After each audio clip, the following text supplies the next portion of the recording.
मेरे नौजवानों रिकॉर्ड करना, इसको व्हाट्सएप पे डालोगे ना,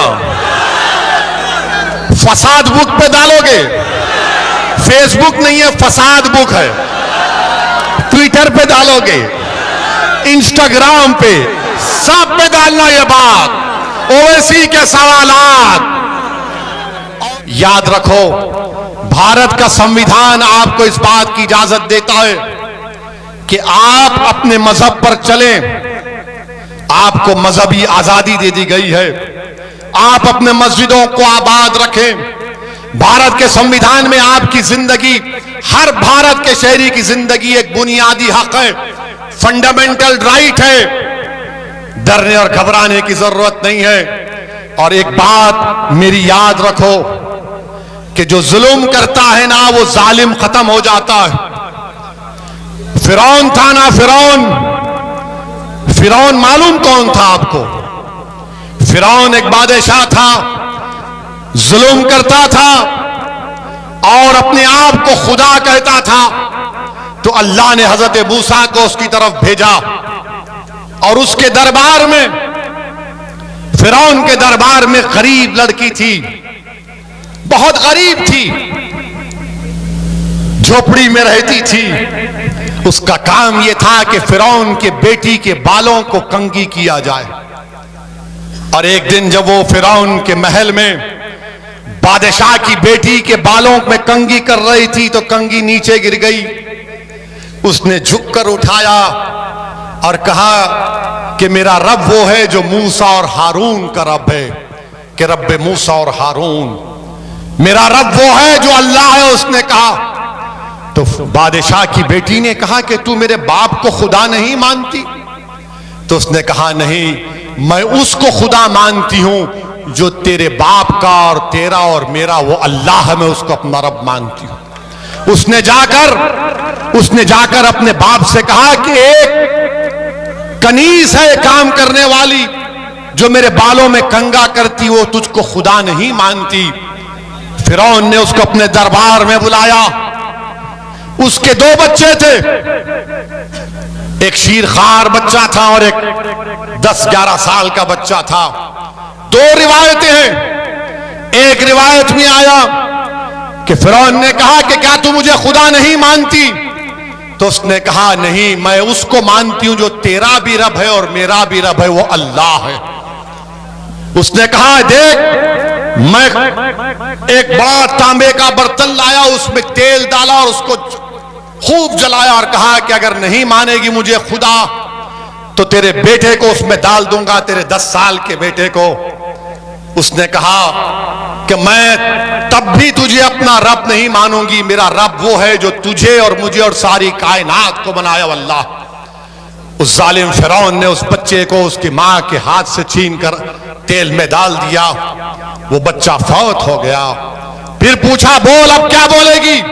तो उसने जब देखा कि बच्चे की हड्डियां सामने आ गई, उसकी आंख से आंसू निकलना शुरू हो गए, तो बादशाह फिरौन ने कहा, अब तू डर गई, अब मान ले मुझे खुदा, तेरे आंख में आंसू आ गए।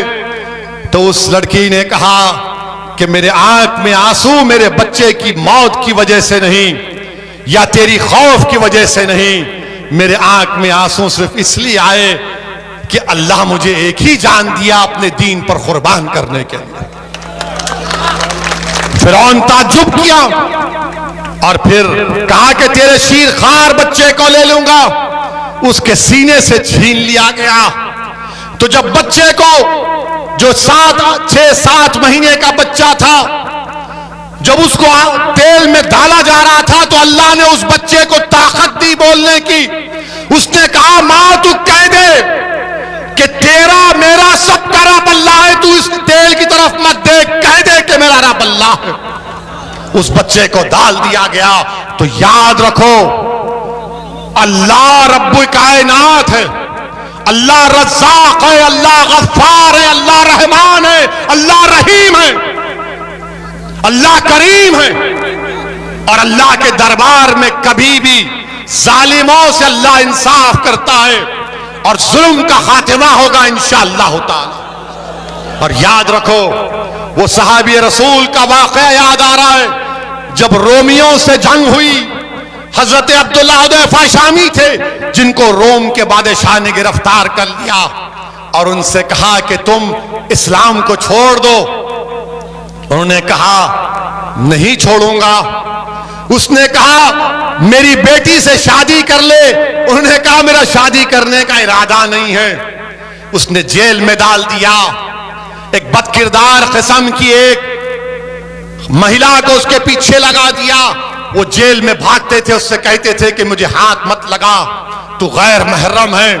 फिर बादशाह ने बुलाया उनको और कहा कि चलो मैं तुमको एक और ऑफर देता हूं, तुम मेरी अंगूठी को चूम लो। उस अंगूठी पर कुछ और निशान था। उन्होंने कहा यह भी नहीं कर सकता।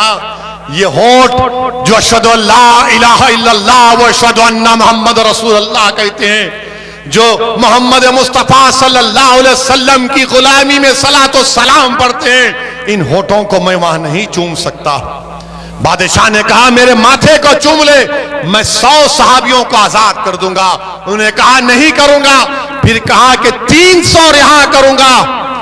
तो उन्होंने कहा तुम पूरों को रिहा करो, तेरे माथे को चूमूंगा। उन्होंने माथे को चूमा और जब वापस गए तो खलीफा हजरत उमर थे। हजरत उमर थे तो हजरत उमर ने आगे बढ़कर हजरत अब्दुल्ला हुदैफा की पेशानी को चूमा। और ये वो जो फिरौन की दरबार का वाकया है, जब शबे मेराज में अल्लाह के रसूल सल्लल्लाहु अलैहि वसल्लम सफरे मेराज पर जा रहे थे तो एक पहाड़ी में आकाए दो आलम सल्लल्लाहु अलैहि वसल्लम को अच्छी खुशबू आई। तो जिब्राइल से पूछा ये कौन है? तो कहा ये वो लड़की है जिसने फिरौन के दरबार में अपनी औलाद को कुर्बान कर दिया और कहा कि तू मेरा खुदा नहीं है, अल्लाह मेरा रब है। मेरे अजीज दोस्तों और बुजुर्गों, हिम्मत और हौसले को बरकरार रखो। इन जलसों को मुनक्कद करने का या आपके दरमियान में आने का अहम पैगाम यह है कि डरने और घबराने की जरूरत नहीं है। अल्लाह हमारे लिए काफी है। हस्बुनल्लाहु व निअमल वकील, हस्बुनल्लाहु व निअमल वकील व निअमल मौला व निअमल नसीर। मेरे अजीज दोस्तों, डरने की जरूरत नहीं है।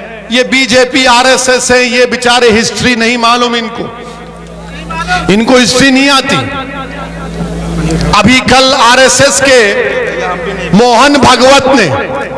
मोहन ने कहा, क्या कहा कि इस्लाम भारत में इन्वेडर से आया।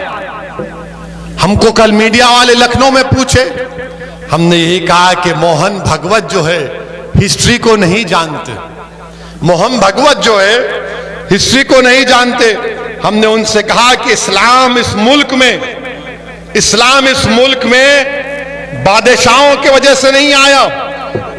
इस्लाम इस मुल्क में आया तो सूफियों की और तिजारत करने वालों की वजह से आया। और हमने उनको मोहन भागवत से हमने पूछा कि इस्लाम अगर आया तो वेस्ट कोस्ट में आया। और किसने कहा मालूम आपको? इस्लाम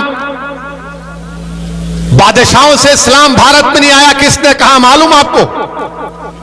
मालूम? मोदी जी ने कहा। हाँ, अब आप जाकर देखिए, मोदी जी ने अप्रैल 3, 2016 को 7:13 को एक ट्वीट किया और कहा कि केरल के त्रिशूर डिस्ट्रिक्ट में चेरामन जुम्मा मस्जिद को अरब के तिजारत करने वालों ने, बादशाहों ने नहीं, तिजारत करने वालों ने 629 ईस्वी में मस्जिद को बनाया और कहा कि भारत की पहली मस्जिद है। मोदी जी, आप झूठ बोल रहे हैं या मोहन भागवत झूठ बोल रहे हैं? आप दोनों बैठकर तस्वीर कर लो। हमारा मानना ही है कि इस्लाम भारत में तलवार के जोर पर नहीं आया, मोहब्बत की बुनियाद बनकर आया। जो बादशाह है वो जुल्म किए, मगर वो इस्लाम से उनका क्या रिश्ता? बादशाह थे।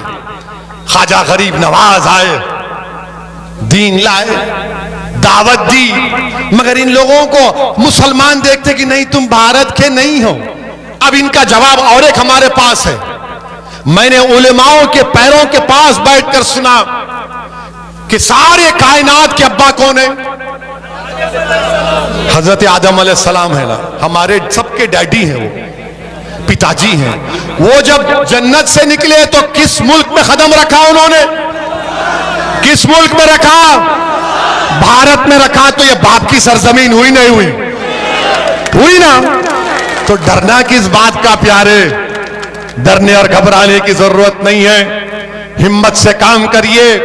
और अल्हम्दुलिल्लाह हमारे भाई अतीक जेल में है, मगर अपना खत पर पैगाम भिजाया, अपनी मोहब्बत और वाबस्तगी, और आप लोगों को ये पैगाम भी दिया कि हमको और आपको मिलकर इंशाअल्लाह ताला आने वाले विधानसभा में मजलिस इत्तेहाद और मुस्लिमीन को कामयाब और कामरान करना है।